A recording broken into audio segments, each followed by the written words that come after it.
Welcome to Inspirational Leadership. My name is Kristen Harcourt and I'm your host. And I almost forgot to get my mic going, and here we go. My name is Kristen Harcourt and I'm your host. I'm an executive coach and professional speaker, and I created this podcast to really talk about humanizing the workplace, transforming leaders.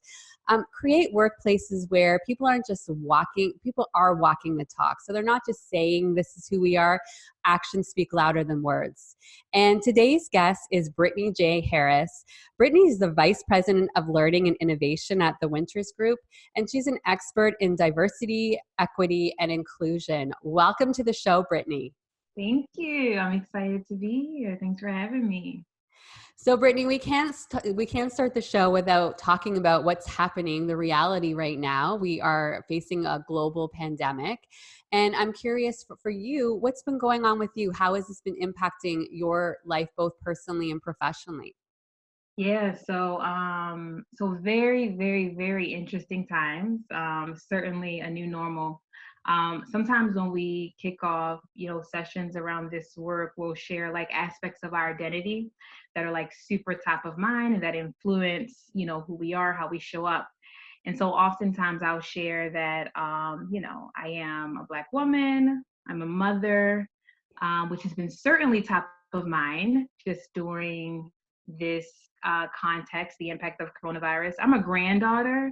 That has been top of mind. I shared that I was at a conference a few weeks ago, probably right before a lot of the kind of like shelter in place mandates and a lot of the closings. And while it wasn't, or the impact of coronavirus wasn't as top of mind, I was thinking about it. And I shared with the folks in my session that I hadn't necessarily thought about perhaps my identity as a granddaughter as much as I did while I was there. Because for me, I kept thinking like, okay, I'm in this space, I'm exposed. I have to go back home to, my grandparents. And so that's kind of like been one way. I have been very, very protective of my grandparents. And so not only am I, caring for my son in ways that are obvious, but very, very been just I'm thinking about how we can continue to just protect them from all that's going on. Doing groceries, right? Yes. I feel like I've been at I don't know about you, but I've been at the grocery market in the last 2 weeks than I have ever been. I feel like consecutively. Yeah. As a mom, and so my son is 3, and on a full-time basis, I am a remote employee, so I kind of have like working from home down pat in normal circumstances. Yes. But obviously, with just childcare closings, that has been definitely an emotional and mental, even physical toll. I shared on Twitter yesterday. So one of my colleagues in the diversity space talked about how she's realizing this week they've had the most sort of toddler age coworkers ever on their like webcam, web calls. And I sent her a picture of me having a one-to-one with one of the young women on my team, and Braxton, who's my son, like literally like nagging all up in my face. But it's like, it's the reality, right? Yes. Which is why I've been all the more you know, thankful for a culture where, that can happen and not feel stigmatized, right? Where I still feel like even for my colleagues who don't have children, there's a certain degree of empathy that they're modeling during this time. Each of us obviously coming to or experiencing this impact very differently. And so in the personal space, obviously like the motherhood, granddaughterhood, just life. But then in the professional space, a lot of our clients, right? A lot of our clients are organizations and leaders who are really trying to rethink sort of solutions and come up with solutions on how they can ensure their employees are well, while also maintaining business functions and their commitment to diversity, equity, and inclusion. So that's kind of like the high level overview of all that's been going on, with a whole bunch of like, details that I'm missing. But it's certainly been a time. Yeah. And I think this is, I'm going to share vulnerably too. I mean, it took a little bit of time to get into a rhythm with the kids being at home. 7 and 10-year-old. I have to say 10-year-old was pretty easy. My 7-year-old is our spirited child, and he requires a little bit thinking outside of the box strategies. But I am happy to say it's kind of beautiful when you give yourself some grace and self-compassion Mhm. and recognize it's not going to happen overnight. And it's really cool. Like once I did that, I actually felt that I was able to access more creativity. Yes. So we've actually gone into this fun little pattern where he really deals well with structure. So we're pretending it's school. So I'm now Mrs. Mhm. Harcourt when I'm teacher. I ring the bell for recess. I ring the bell for lunch. He is loving it because he feels the structure. So it's actually making him feel calmer and more present. And who would have known, right? But I didn't get to experiment to that until I said, guess what? I don't need to have this all figured out yet. It's going to take some Mhm. time, and I'm going to be okay with that. At the beginning, there might be a little bit more technology time Mhm. than they normally have. It's not going to be forever. They're going Mhm. to be okay. That's so good. So it's interesting because right after, shortly after, a lot of the organizations decided to adapt kind of like remote work from home policies or adaptations in their workforce. There was like this influx of like checklists or like think piece articles around, how to be good at remote working, how to work from home. And I pinned one on my own and led with the fact that even as someone who is work from home, who works from home on a regular basis, part of me coming into this and coming into this well and realistically is anticipating disruption and anticipating this distraction and being Yeah. self-compassionate about that. Yeah. Perhaps not expecting, the same level of like productivity and Right. innovation and thinking, because this is such a big, a big moment in time in history that's going to impact us differently. And so I love that you talked about just extending oneself grace, right? Yeah. In recognizing that this is a messy, this, we're going to be experiencing a range of emotions. This is going to impact me differently. And then moreover, it's going to impact my teams differently. It's going to Yes. impact, and based on who they are, and Yes. how we're all situated in our world. So yeah, very, very, very, very, I think even opportune time for organizations to think about how, like, given this time, we can be even more intentional about our strides towards inclusion and even creating space where our employees and teams can be their, best selves. Absolutely. And I think that's a great place for us to start today to get a little bit more into this conversation, Brittany. Tell me a little bit more around the work that you are doing in this space and what you're really passionate about in terms of some of the progress you're seeing.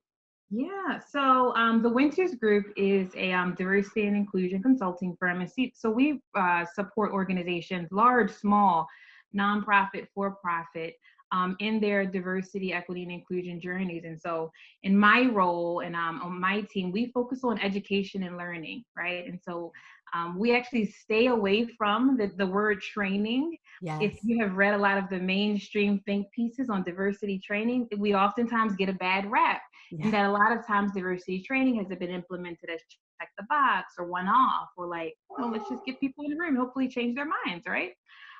Whereas education and learning is really about capacity building, it's about competency building, it's about shifting perspectives and like facilitating connections, which can't happen on like a one off, right? And so our work is really, so I hear a dog in the background. I know. It's not funny. It's taking me back to memory. I used to have a dog, and this was a reality for me. Another reality for me. But anywho, really supporting clients and understanding that if we're going to do this work and do this work well, we have to approach it strategically, right? And so this means actual developmental approaches to our learning segments that are across time, right? And so we have Yes. clients that we're supporting in their learning journeys. We're taking leaders in different segments of the workforce through like 18-month or 12 to 18-month development programs, right? When I think about in the context of what's going on, right? And so we have seen in the media, in research, that a lot of sort of health or health inequity, right? So the conversation around healthcare, inequities and just access to information, resources, how low paid or low wage workers are experiencing this, all of which go back to at least our level of understanding goes back to how we understand things like differences in culture and identity and systems, right? And so our work is around empowering leaders to even know what to do when this stuff happens, right? Yeah. A few days ago, or actually last week rather, we did a virtual lab around centering equity and justice Yeah. during times like this. And so that means before we respond to coronavirus, actually thinking about who will be most impacted when we're responding. You know what I mean? Yes. Who in our workforce is oftentimes at the margins of our policy, right? Yes. That we need to be taking into account so that our policies and practices and the ways in which we act are equitable. And by equitable, I mean meeting people where they are, taking into account, differences in access, taking into account differences in things like their access to power, right? Or privilege Yes. that they may hold. Yeah. And so in short, our work is around getting people, individuals to think differently so that we can enact inclusion, right? Because sometimes it Yes. can seem very elusive and in the sky and like, oh, it's so Yes. fluffy. Our capacity to enact inclusive policies and practices is everything to do with what we know about ourselves, about others, about the our social and global context, about history. Yeah. And so we seek to fill that gap for individuals and leaders. Yeah, and it makes me think of, especially again with what's going on now and communicating, and because communication is going to look a little bit differently. Mhm. There's not going to be face to face. When you think about inclusive leadership, what are some of the really important qualities and behaviors that come with inclusive leadership? So one thing that we oftentimes will offer as when we talk about this work as a capacity building, and in the context of a skill set, is cultural competence, right? Yeah. And so inclusive leaders model cultural competence, and a sort of quick definition of what cultural competence is the extent to which we can recognize, understand, accept, and then adapt across differences, right? Yes. One example that we oftentimes use and is very prevalent in the workplace. And so when we think about how we define who is a leader, all right, leadership material, executive presence, some of the behaviors, one thing that oftentimes comes up is communication style, right? Yes. Or things like, making eye contact, right? Those are behaviors that have cultural implications. And so a good leader, right, may say Mhm. or engage with someone on their team who perhaps doesn't make eye contact and interpret that as, perhaps they don't have the drive, he, she, Mm. they're not making eye contact. Perhaps they don't have drive, or perhaps there's a lack of confidence. An inclusive a leader is going to be a little bit more curious, right? Yeah. What else may be going on there? Or how may my lens or interpretation of eye contact or good leadership or executive presence be influencing how I'm seeing this person? An Yes. inclusive leader may point to things like, you know what? I know that the communication style is a cultural pattern. And so in Mm. some cultures, not making eye contact is a form of reverence, right? And not lack of confidence or dishonesty. And so I'd say that inclusive leaders have this ability to discern, right, Mm. cultural Mhm. patterns, Mhm. and take this posture of curiosity before they judge. Yeah. I don't think it's possible for us as human beings to be non-judgmental, but Right. I do think that we can be really, really intentional about privileging curiosity over judgment. And so that I would definitely say, especially in the context of these times, empathy, Yeah. right? And I think there's obviously a huge body of work around empathy. Brene Brown is one of my leader crushes Yeah. who does. Me too. I was at a conference and I said, "Oh, there's my BFF on stage." And everybody's like, "What do you mean? She's my Oh, BFF." I'm like, "I'll share her with you. She's everybody's BFF." right? Like, and so when I think about empathy, particularly during these times, it's really striving to connect with people based on what we have experienced, our experiences, and what we know about ourselves, and using that as a way to connect and understand, other people's experiences. And so I tend not to use the colloquialism walking in someone else's shoes, because I think that like kind of there's a line that you can there's a line there, and that I will never ever really know what it's like to be in your shoes.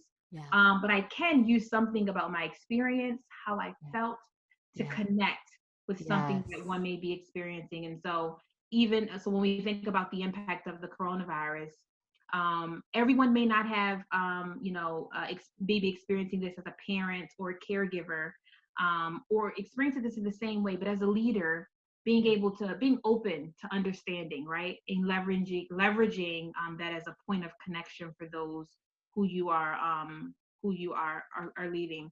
And if I had to give one more, so privileging curiosity over judgment and just sort of cultural competence, obviously modeling empathy.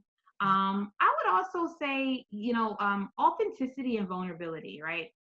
And so a big part of this work around inclusion and cultural competence is self-understanding, right? Yes. Who am I? And so this is Yeah. beyond sort of those things that I associate with my personal identity, like being a mom and a creative, obviously those social identities, like being a Black woman, but like, who am I as a cultural being, right? Mm-hmm. What are some of the messages and values that, or cultural scripts that I have learned that influence how I show up, right? And so Mm-hmm. I think that that's requisite to being able to Yes. model authenticity, Yeah. and in vulnerability, actually being able to, like, name all of that, right? Our challenges, the things that perhaps we still struggle with as leaders, the unknown, which I think is big for Yeah. this Yes. time and space that we're in. Yes. And all of that, starts with knowing and understanding self, right? And in doing that work. Um, Yes. yeah, Yes, doing yeah. the work too. I like Doing, what you just yeah, highlighted there. yeah, It doing is. that It's work. spending time doing the work. If you're always go, go, go, go, go, I'm such a Mhm. proponent of it's not just doing, it's also being. Being is taking a step back and Mm, asking yourself those questions and figuring out who you are and what is that conditioning and these beliefs that you don't, a lot of them, they're unconscious. You're not aware they're there, but if you don't take the time to dig yeah. in and see what they are. And I mean, all of the areas that you spoke about, I'm so passionate about, but curiosity, everything starts to look different when you Mhm. come from a place of curiosity. And I think it also, with everything that's going on in the world, whether it is right now or in the past as well, it can take away some of that divisiveness, right? Take a step back. Even now, I've seen some of these camps, right? Oh my gosh, you need to be doing this, like this kind of yelling at one, and the other one's, oh, you're being paranoid, give it up, this again, back and forth. Let's take a step back and come from a place of curiosity. We're all seeing it from a different lens. Mhm. Yeah, so it is. Curiosity, another thing that I'm gonna offer, that I'm gonna come back to, that is just that being comfortable with, so being, but also like reflecting. And so I think that's a big part of the work that doesn't happen. We hear things and we really don't, and so even if it's, especially if it's something that is we feel is at odds with what we believe, perhaps very like values laden, Yes. we don't even give ourselves enough space and time to reflect on what may be going on, how we're processing. There's this John Dewey quote that says, we don't learn by simply experiencing, we learn by reflecting on what we're experiencing, right? Yes. And so I think that's particularly relevant when we're having conversations, and we do a lot of work around engaging in bold, inclusive conversations, right? And so difficult topics, race, religion, politics, right? And key to that, Yeah. and certainly what I think is important in this space and time is actually giving one time to reflect, giving self time to reflect. How am I feeling? Why am I feeling? What is it that I have learned prior to this that's influencing how I'm Mm. showing up? Why I've taken this perspective? Am I even open to a different perspective? Why or why not? Am I seeking to debate, or am I seeking to like actually dialogue, right? Because those are Mm. very two different things. Yes. And then even just tracking, because so I'm really big on boundaries, right? So especially oh wow, that was weird. So I'm really big on boundaries, especially during just times of like emotional distress or perhaps even Yes. conflict. And so just even knowing as oneself, in as much as I am open to different ideas and perspectives, where maybe I need to create boundaries, for my own sort of like self-care, right? Yes. Because even for me, as someone who is like heavily steeped in equity work and justice work and diversity work, I have to be careful what how much I engage even in, sort of like social media Yeah. discussions, and what I'm internalizing Yeah. from the news, Yeah. because that's all part of, that's all part of the work as well, like that self work, boundaries. And so I would even offer that for folks who are listening and um, engaged in whether it's social media, the news, just creating boundaries for oneself, because you can still be Mm-hmm. engaged, Mm-hmm. still stay aware and intentionally stay abreast that all is going on, while also like setting boundaries for oneself. Yes. Yeah, I actually just wrote a post on that last week, and I was talking about constantly checking in with yourself and accessing what do you need right now. And I was recognizing that I was taking a full day off of social media, and not necessarily even just social media, the news, because I was noticing the noise. It was just this like spinning. So taking that step back. Brittany, there's something else that you said, and I think is really important. I think it would be helpful just for, I'm sure people know this, but I think it's an opportunity to just to drive the point home again. The distinction between debating and having a dialogue, because I've been seeing a lot of debating on social media and not a lot of dialoguing happening. So can you just emphasize that distinction for us? Yeah, and so I think one of the biggest distinctions that I would offer is that typically when we are coming into a debate, there is, sort of at the onset, this assumption that one side wins and the other loses. There's like this binary. Someone's got to win, someone's got to lose. When we come into debate, we have this posture of I'm going to change whomever's mind. Dialogue, from my perspective, is a bit different in that when you're having dialogue, we're coming into with this expectation that there isn't necessarily a sort of in-game or answer or final answer of someone losing, but we're trying to create shared understanding. And so I can actually accept that you have a different perspective and not agree with it. Yes. That's dialogue, right? Yes. Um, Another thing that I think about is being comfortable with, or being intentional about, rather, not coming in to necessarily make a point, right? Or to change someone's mind, but to really, again, take that posture of curiosity. Can Mm-hmm. make a difference, right? By, offering your own perspective. Again, not with the intent to shift. Yes. Sure, I think paradigm shifts can happen mutually, right? I think Yes. paradigm shifts can happen as we create shared meaning, but it shouldn't be the intent. I'm going to come into the conversation to change your mind. Yes. I think the fault in that is twofold, in that you now create expectation, or that you can control this person's thinking, which is can be to the detriment of your own, right? We can't Yes. control other people's thinking. No. We can influence, but we can't control. Mm-hmm. Um, and then likewise, you miss the opportunity to learn something different, right? Because there may be something. I'm not saying, and I'm not saying this model works in all situations. Like there are like outlier conversations Yes. where there's like this thing like, yeah, no, Yes. that's wrong. Yeah. But for the most part, when engaging in conversations, we should strive, right, to dialogue, reach mutual or create shared meaning, be curious enough to entertain a different perspective, Mm-hmm. and recognize that the end game doesn't equal like win lose, right? But more so this sort of like reciprocal learning or mutual Yes. learning, right? Yes. That is how I would differentiate it. And I recognize that depending on the topic, that could be easier said than Mm-hmm. done, right? Mm-hmm. And so I think part of the work is even assessing one's readiness to get to a point where, you know what, am I even ready to dial? So I don't know that we do a lot of, even in the mainstream or in our personal and professional lives, I don't know if we do the self work of sort of just assessing readiness, individual readiness. Yes. Am I even in a posture to have this conversation in a way that'll Yeah. be effective, you know? Yeah. That's a big part of our work as well, building the skill set to do that, right? Um, Mm-hmm. Mm-hmm.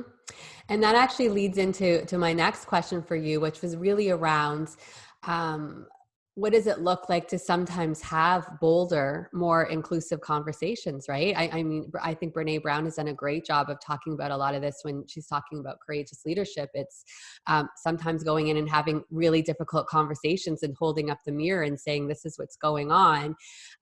For you, what does that look like to start having more of those bolder conversations?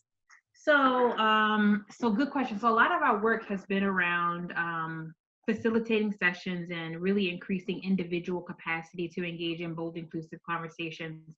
The model for bold, inclusive conversations is actually written or based off of a book that our president and CEO wrote, Mary Frances Winters. It's called "We Can't Talk About That at Work: How to Talk About Race, Religion, Politics, and Other Polarizing Topics." And essentially, the model posits very specific prerequisites that are necessary if we are to engage in conversations that are related to traditionally polarizing topics. And so the first part of the model posits that in order for us to even begin to have these conversations, there's a certain degree of cultural self and other understanding work that we need to do. And so really, taking stock, and I'm really, whether it's a journal, whether it's some people choose to video or blog, Yeah. but really taking stock of one's cultural identity, meaning my own, like who am I, again, what are some of the belief systems, cultural scripts that influence how I might approach this conversation. What don't I know? And so when we think about our cultural others, right, what are some information or research that I would need to engage in order for me to understand my cultural others from their perspective, right? No one's really doing this pre-work before they jump into conversations. Yeah. It's kind of like this assumption of readiness, like let's jump into it. We wonder why they're for not, right? And so cultural self and other understanding is key. And then we get into or suggest sort of assessing, and I mentioned this earlier, individual readiness, right? And so what work have I done to ensure that I can talk about differences in person and before one can really talk about differences, there has to be some degree of like exposure and experience with it. And so there's this 4E model that I would offer for folks to think about when assessing individual readiness, right? And so that first E is exposure. And so to what extent, does one even have contact with differences on a day-to-day? There are studies, limitless studies that show that, most of us, our personal networks are very homogenous, right? Yeah. Just think of from yourself, like how many people of different cultures have crossed your doorstep in the last 6 months, right? Or, to what extent you've had, connected with individuals or been in the presence of individuals who are different from you across the dimensions of difference. For many, it's going to be like low. And so that first D is about exposure, just contact. But we can't stop there because just contact or being in the midst of difference doesn't necessarily mean we're experiencing it, which is the second D.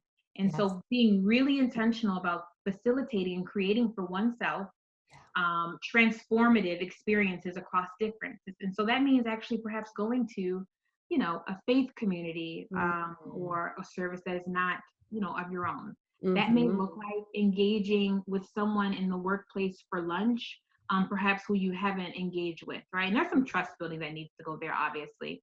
Yeah. That may look like being intentional about going to events, right? Organizational events or cultural events that have nothing to do with you, not going to necessarily insert your voice or perspective, but just to be and listen and to learn. And so that second E is really about taking exposure to the next level and creating experiences from it. The third E is education, because we can expose ourselves and have these experiences, but obviously there's context that's necessary in order for us to continue to broaden our understanding. And so when I think about education, I think about reading, books, magazines, listening to podcasts, engaging in learning experiences that perhaps really challenge you, right? Reading from a perspective or an author who has a very different background than your own, being intentional about engaging in even like news sources that are different from your own, and just really pushing yourself out your mental comfort zone, right? And that fourth E, and empathy we mentioned earlier, is empathy. And Yeah. our position is that you can never get to a point of enacting or modeling empathy if you're not doing the work around those three E's. And so in and of itself, we really see that in those four E's really being a big part of even having the posture to engage in bold, inclusive conversation. And so, I'll oftentimes offer folks in sessions, let's do some action planning. What can you commit to? Three things you can commit Hmm. to increase your exposure. What Yeah. are three things you can commit to increase your experiences? What are three things you can commit to really be intentional about education?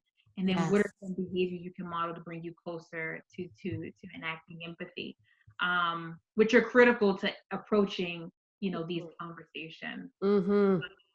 One thing I'll offer when you're actually having conversations, right? And this is a big part of the model as well, is finding common ground, right? Mm-hmm. Goes back to that debate and dialogue piece, and that Yes. one of the things that we know, and social psychologists could probably, support this, is that Yeah. when issues are very values laden and we're polarized on them, not even like fact or data can get us like out of sort of what we believe. In fact, we'll actually seek data to like confirm what we Right. believe, right? Confirmation Yes. bias. So part of engaging in both inclusive conversations is, at the onset of a conversation, especially after you've done this pre-work, self and other understanding, done four E's, is striving to find common ground in a conversation. What are some of those things that we can agree on? Those statements, those values we can agree on, right? So Yes. I agree that in the context of this conversation, we may be able to agree that, we care about and want to protect our families, right? We may be able to agree on the fact that we want all of our team members and employees to feel like they belong.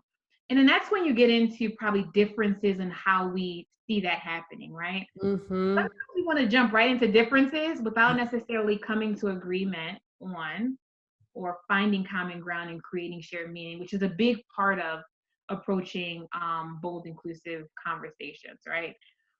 What's the self work? How do we begin to assess our readiness with the four E's? And then when we dialogue, how do we emphasize first those elements or those aspects we can come to common ground on? I feel like I've been talking for a long time. No, I think I was just going to say, I hope everybody who's listening right now, you're grabbing a pen and paper and we think about those four E's, write down what are those three action items for each of those categories and the four E's that you're going to start working on.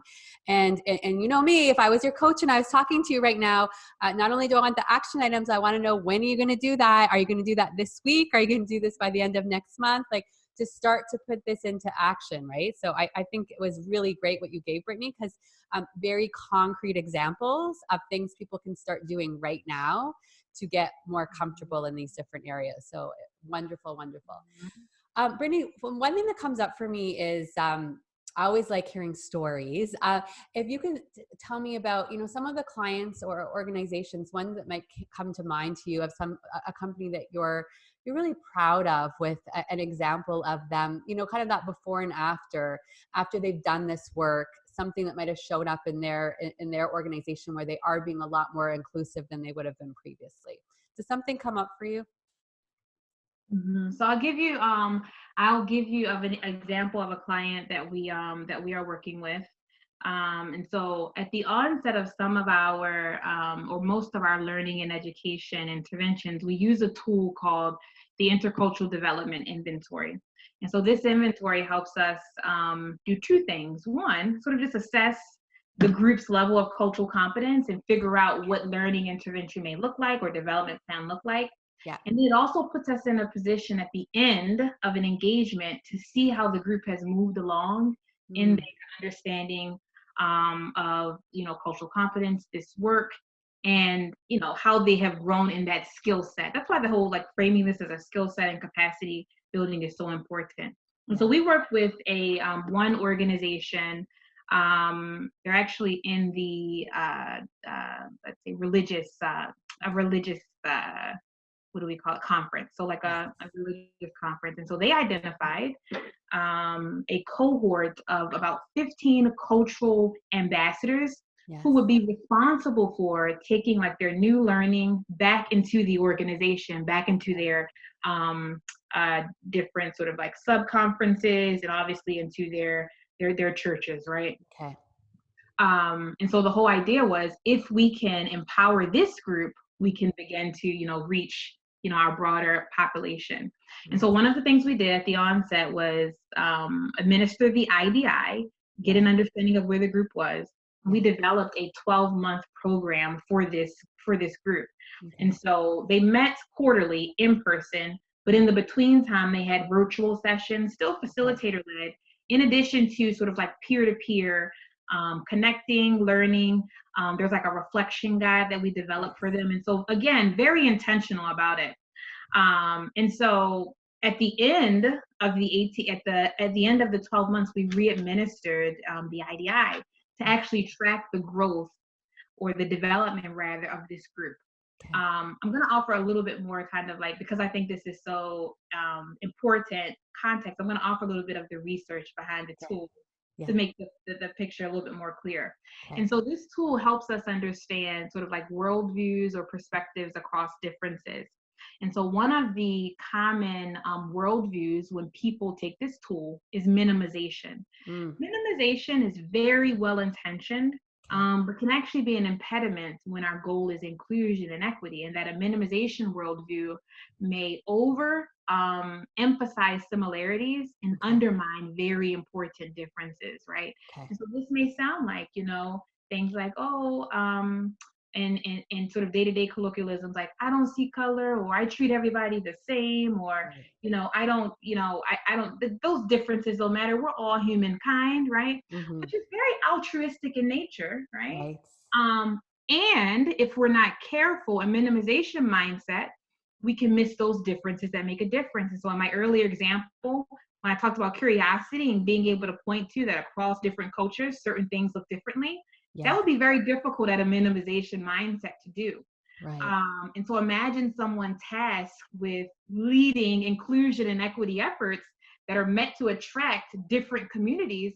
A minimization mindset can be an impediment. And so majority of this group was at a minimization mindset. And there were also others that were in earlier mindsets, denial and polarization, which are a little different in that those mindsets, you typically have little to no exposure to difference, little to no understanding, and so very difficult, to lead across differences. Most of the group was there.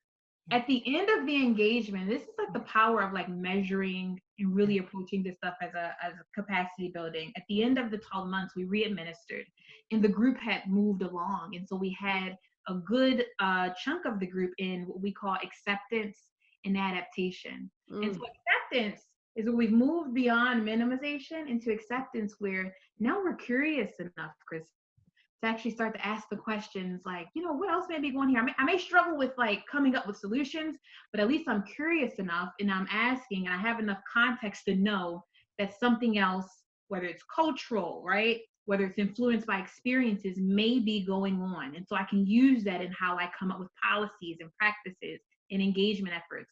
And then adaptation is when we get even more sophisticated. And it's kind of like, the salsa, in that it's like that whole conscious, like I'm unconsciously competent, right? And that it comes to me, right? Not just be curious, but now know how to act on that curiosity. And so with this group, it was a very powerful and very practical way to show growth, and not just understanding concepts, right?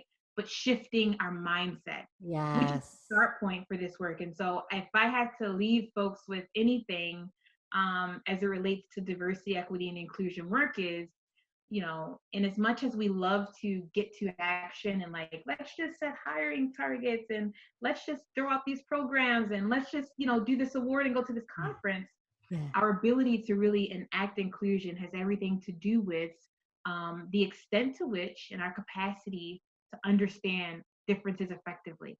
And not just differences like, I recognize differences, but know what to do with them and think critically about them, and then ultimately lead and adapt across them. And so that client comes to mind because this is again, a large conference, religious conference, 12 cultural coaches that, as a result of this organization's intention and Yeah. obviously ongoing commitment and developmental effort, they are now more primed to go back into the organization and do the work with others, right? And give us the Yes. goal, right? For us to learn more as much as we can, and then obviously use our power to now go back into the systems where we have power and Yeah. shift them, right? Yeah.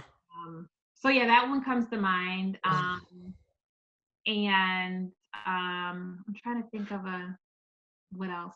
I will say, so we've been doing a lot more work around what we're calling like mapping the intersection. And so in Okay. our work, there has been this this school of thought, or sort of the uh, typical like corporate diversity and inclusion efforts work, which is probably a good amount of the where our clients are in their journey. Yeah. And then there's this sort of like social justice Yes. school of thought, right? Yes. And so it has been really, really fulfilling for me, just personally, to support clients in understanding and mapping that intersection.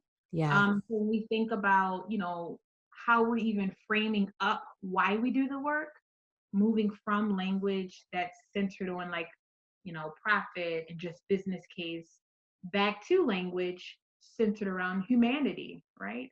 And things like justice and things like equity, authenticity, right? And so helping and supporting, we've been doing a lot, and that's kind of like where my energy and passion is, especially Yeah. in this day and age, just like really supporting leaders and understanding this work sort of beyond the organizational gain. Yes. So, and like Yeah. what this means for, people, the Yes. planet, Yes. sustainability.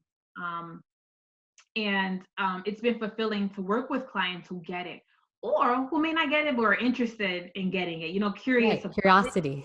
Curious, all right, curious, who are curious about it. And so we do a lot of like virtual labs that kind of intentionally, where we're pushing, people out their comfort zones, right? Mm-hmm. Very deep topics, Mm-hmm.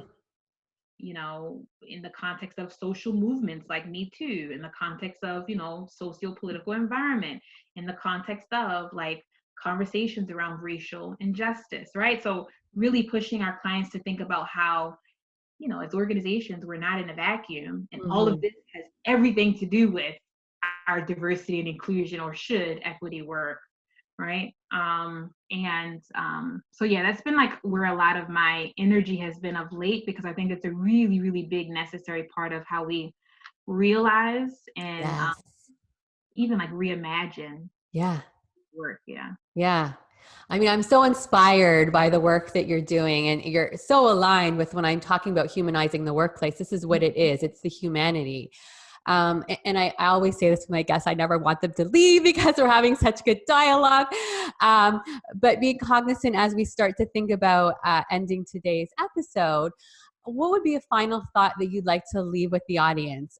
It could be around, if they were going to take, one step, what would be a good first step, or just whatever feels most resonant for you that you would like to leave with them for a final thought. So if I had to leave someone, folks, with a final thought, and so at some point in an interaction, whether it's with a colleague, whether it's with someone, I don't know, your family or friend, you are going to be met with something you may not agree with, right? Something that perhaps you don't want to hear, something that is probably completely at odds with what you believe in.